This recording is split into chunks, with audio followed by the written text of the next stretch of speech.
कराची महाराष्ट्रीय शिक्षण प्रसारक मंडळाच्या संत राहुल महाराज महाविद्यालय कुडाळचा 42वा वर्धापन दिन गुरुवार दिनांक 25 जून 2026 रोजी साजरा होत आहे। त्यानिमित्तानं सकाळी ठीक 10 वाजता कॉलेजच्या श्री एकनाथ ठाकूर सभागृहात वर्धापन दिन सोहळ्याचं आयोजन करण्यात आलं आहे, अशी माहिती कॉलेजचे डॉक्टर प्राध्यापक S.T. आवटे यांनी दिली। महाविद्यालयात झालेल्या पत्रकार परिषदेत ते बोलत होते। यावेळी डॉक्टर आवटे यांनी कॉलेजची आतापर्यंतची वाटचाल सांगितली आणि सर्व माजी विद्यार्थ्यांनी या कार्यक्रमाला उपस्थित राहण्याचं आवाहन केलंय। 42वा वर्धापन दिन साजरा करणार आहोत, त्या निमित्तानं बोलवलेले आहे। खरं तर ही पत्रकार भरवण्यामागचा उद्देशच असा आहे, जेणेकरून ज्या विद्यार्थ्यांप्रमाणे माजी विद्यार्थी असो की अन्य कॉलेजचे चिंतक असो, त्यांना या ठिकाणी आम्ही या वर्धापन दिनाला या पत्रकार परिषदेच्या मार्फत येण्याचं आवाहन करत आहोत। खरं तर कॉलेजची स्थापना 1984 साली झाली आणि तेव्हापासून ही कॉलेज आपल्या प्रगतीमध्ये उंचची उंच शिखरं गाठत आहे।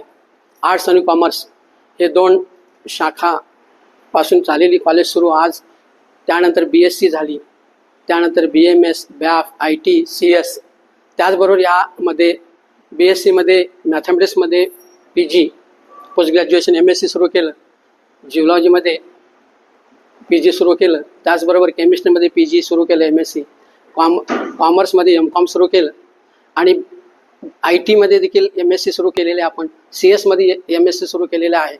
हे ग्रामीण भागामध्ये, सिंधुदुर्गसारख्या एका ग्रामीण भागामध्ये, छोट्या जिल्ह्यामध्ये सर्व महानगरीय स्तराचे सगळं शिक्षण या ठिकाणी इथल्या विद्यार्थ्यांसाठी आपण उपलब्ध करून दिलेलं आहे। एवढंच नाही तर महाविद्यालयामध्ये व्यावसायिक अभ्यासक्रमाबरोबर ग्रामीण विद्यार्थ्यांना आर्थिक मदत व्हावी या उद्देशाने याच वर्षी आपण USM बरोबर MOU केलेला आहे आणि त्या अनुषंगाने विद्यार्थ्यांना कमवा आणि शिकता शिकता देखील आर्थिक त्यांना काहीतरी अर्थार्जन करण्याची या ठिकाणी संधी आपण उपलब्ध करून देत आहोत। हे यावर्षीचं वैशिष्ट्य आहे। त्याचबरोबर महाविद्यालयाचा निकाल असो किंवा महाविद्यालयाच्या अन्य गतिविधी ॲक्टिव्हिटीज असो, त्यामध्ये महाविद्यालय जिल्ह्यात नेहमीच अग्रेसर राहिलेला आहे। गेल्या वर्षी स्पोर्ट्समध्ये तर आपण, मला वाटतं सुवर्ण जी पदकं आहेत त्याची आपण फार मोठी अशी अनुक्रमणिकाच लावली होती। जवळपास 48 गोल्ड मेडल विद्यापीठ स्तरीय वेगवेगळ्या खेळामध्ये आपण प्रावीण्य मिळवलेलं आहे। त्याचबरोबर आपण पाहतो आपला जो सांस्कृतिक विभाग आहे तो अत्यंत समृद्ध आहे।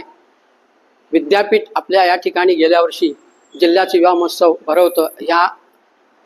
यातून आपल्याला लक्षात येतं की विद्यापीठात देखील माहिती आपला जिल्ह्यातलं आपलं कॉलेज अग्रेसर आहे। वेगवेगळ्या स्पर्धांमध्ये, सांस्कृतिक स्पर्धांमध्ये कॉलेजचे विद्यार्थी भाग घेऊन विद्यापीठ स्तरावर पारितोषिक मिळवलेले आहेत। गेल्या सलग 2 वर्षी आपली SYBAची विद्यार्थिनी मोरे हिनं राष्ट्रीय स्तरावर तबला मृदंग वादनामध्ये सुवर्ण पदक प्राप्त केलेलं आहे आणि विद्यापीठाचं प्रतिनिधित्व राष्ट्रीय स्तरावर केलेलं आहे। आपल्याला अत्यंत अभिमानाची बाब आहे। अशा प्रकारे कॉलेजच्या सुरुवातीपासूनच आपण पाहतो की वेगवेगळ्या क्षेत्रामध्ये आमचे विद्यार्थी चमकत आहेत। मला अभिमान आहे, जे पत्रकार जिल्ह्यामध्ये त्यातले जवळपास 80% जास्त जे पत्रकार आहेत ते आपले माजी विद्यार्थी आहेत, जेणेकरून आपल्याला याचा निश्चितपणे अभिमान आहे की विद्यार्थी आज समाज जीवनामध्ये पण, सामाजिक क्षेत्रामध्ये, सामाजिक जाणीवामध्ये ते कार्य करत आहेत आणि अशा प्रकारे महाविद्यालय जिल्ह्यामध्ये एक अग्रणी महाविद्यालय म्हणून आपण कार्यरत आहोत आणि अशा महाविद्यालयाचा आपण 25 तारखेला वर्धापन दिन साजरा 42वा वर्धापन दिन साजरा करत आहोत। तर मी आवाहन करतो की सगळ्यांनी या आपल्या माजी विद्यार्थ्यांनी विशेष करून या वर्धापन दिनासाठी हजर राहावं। हा कार्यक्रम महाविद्यालयाच्या एकनाथ ठाकूर सभागृहामध्ये 25 तारखेला सकाळी 10 वाजता सुरू होणार आहे।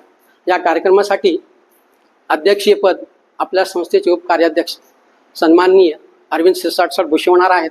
त्याचबरोबर या कार्यक्रमाला प्रमुख पाहुणे म्हणून आपल्या जिल्ह्यातील एक प्रतिष्ठित वकील, महाराष्ट्र आणि गोवा बार असोसिएशनचे माजी अध्यक्ष व आजचे सदस्य सन्माननीय ॲडव्होकेट संग्राम देसाई उपस्थित राहणार आहे। त्यांच्या उपस्थितीने आणि आपल्या संस्थेच्या उपकार्याध्यक्ष माननीय अरविंद शिरसाट यांच्या अध्यक्षीय पदाने हा कार्यक्रम आपण साजरा करणार आहोत। पुन्हा आम्ही सगळ्यांना आवाहन करतो की सगळ्यांनी या कार्यक्रमाला, विशेषकर माजी विद्यार्थी आणि सर्व महाविद्यालयाचे हितचिंतक यांनी या कार्यक्रमास उपस्थित राहावं। धन्यवाद।